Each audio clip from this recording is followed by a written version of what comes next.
السلام عليكم ورحمة الله وبركاته. اليوم راح نبدي وياكم فيديو جديد، بس هالمرة الفيديو مو وصفة أكلة، إنما وصفة طحين منزلي خالي من الجلوتين. هذا الطحين المنزلي يفيدنا، أنا بالنسبة لي أعتمده، يفيدني بشغلتين. الشغلة الأولى هي انه يوفر علي، لانه انا ما اقدر كله استخدم طحين جاهز. تعرفون اسعاره غالية ومو دائما متوفر، فلذلك استخدمه كمساعد ويا الطحين الجاهز من ناحية المادة. من ناحية ثانية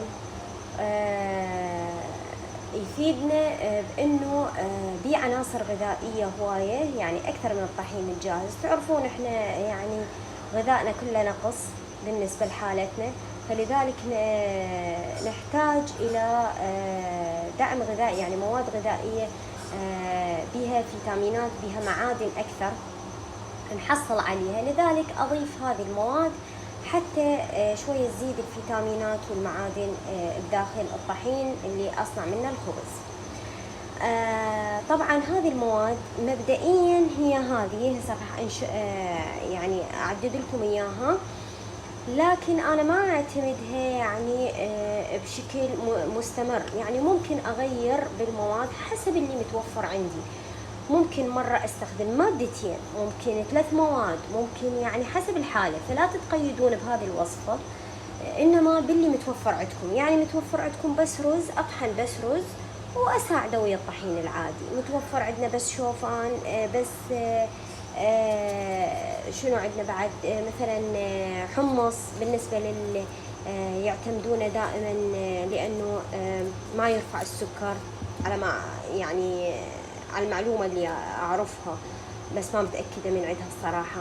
في ناس مثلا لا تأذيهم البقوليات، يعني أنا واحدة من الناس كذلك، لذلك أستخدمها شوفوا بكميات جدا بسيطة، ومرات أصلا ما أستخدمها. يعني واحد مرات فهنا أنا مرات أنا أضيف أيضا بذور اليقطين، مفيدة. مرات أطحنها أيضا وياها. يعني الوصفة مو ثابتة، انتوا تزيدون تنقصون حسب الحبوب والبذور المتوفرة عندكم. ممكن بذور الكتان تضيفون، يعني هواي بذور الشيا، يعني هواي شغلات ممكن. بس بذور الشيا طبعا بنسبة قليلة، بس على مود تحسن من الخبز.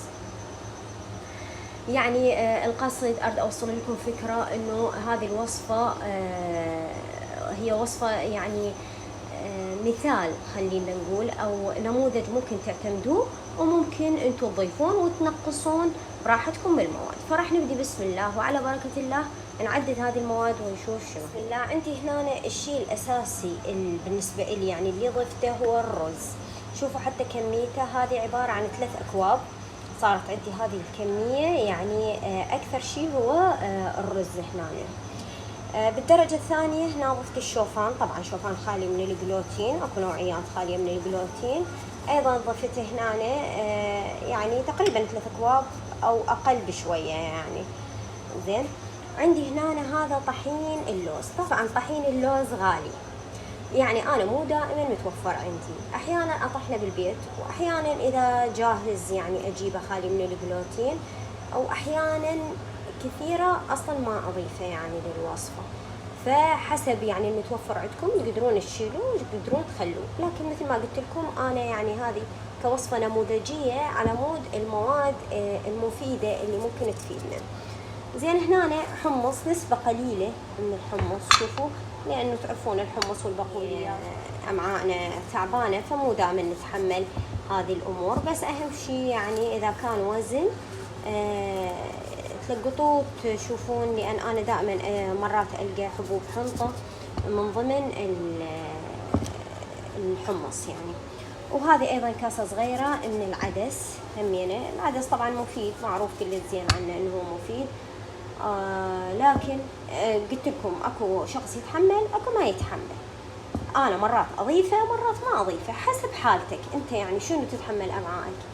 هنا أنا عندي هذه حبوب الكينوا، هذه أيضا متوفرة أكو بالسناتر وبالأسواق، بس هي صراحة أنا ما أضيف منها هواية، شوفوا شي بسيط، لأن أنا شخصيا ما أستسيغ طعمها، مع العلم في ناس تسويها يعني خبز من بس من الكينوا يعني، لأنها مفيدة.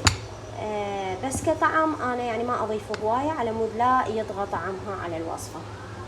وهنا عندي السمسم.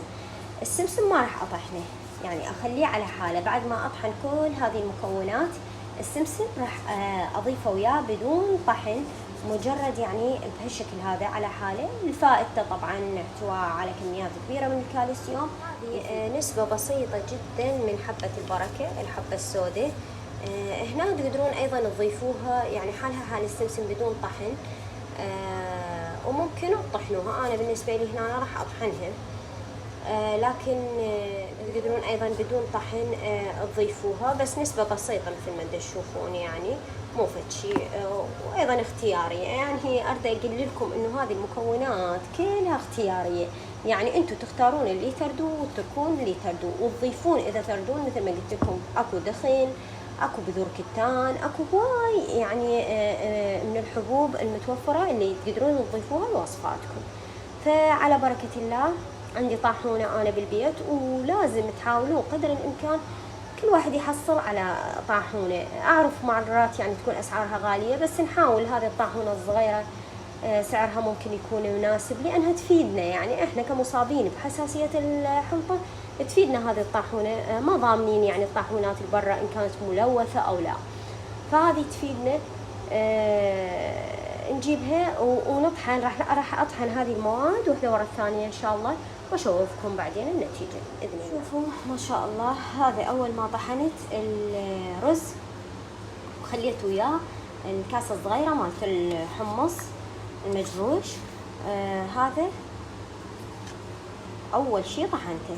يعني هذه بعد ما طحنت جميع المكونات وأخلطها بشكل جيد. طبعا أنا أكو شي ضفته أيضا، عندي ذرة بنسبة بسيطة جدا، أيضا كاسة صغيرة يعني من هذه بسيطة جدا.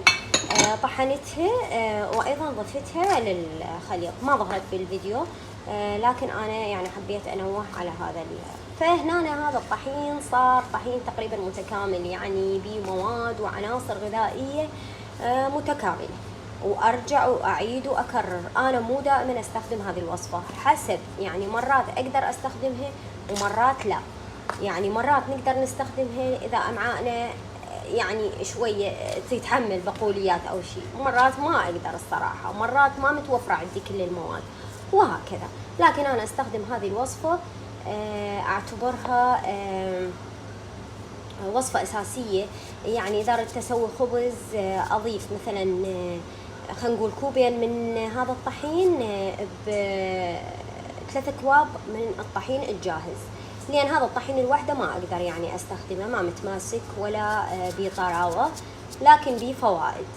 فالطحين الجاهز أعتبره كمحسن لهذا الطحين ومساعد إله من ناحية المادة ومن ناحية الفائدة. يعني بالحالتين حتى الكيكة أستخدم من هذا الطحين ومن هذاك، نسبة وتناسب يعني منا ومنانة، حتى نحصل على فائدة ونحصل على توفير بنفس الوقت. هذا الطحين أيضا ممكن تستخدمونه لوحده، ما أقول لا، بس يعني ينضاف له أو صمغ الزنتان أو بذور الكتان مطحونة أو بذور الشيا مطحونة، يعني لازم محسنات حتى نقدر نستخدمه لوحده. فهذا الشيء البسيط حبيت أفيدكم به. أتمنى ولو فدتكم ولو فائدة بسيطة جدا. أي شيء تحبون تسألون عنه تكتبوا إلي، أتمنى دعمكم حتى نستمر.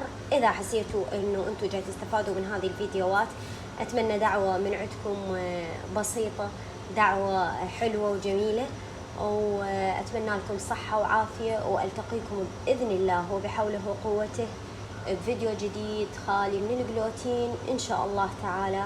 مع السلامة.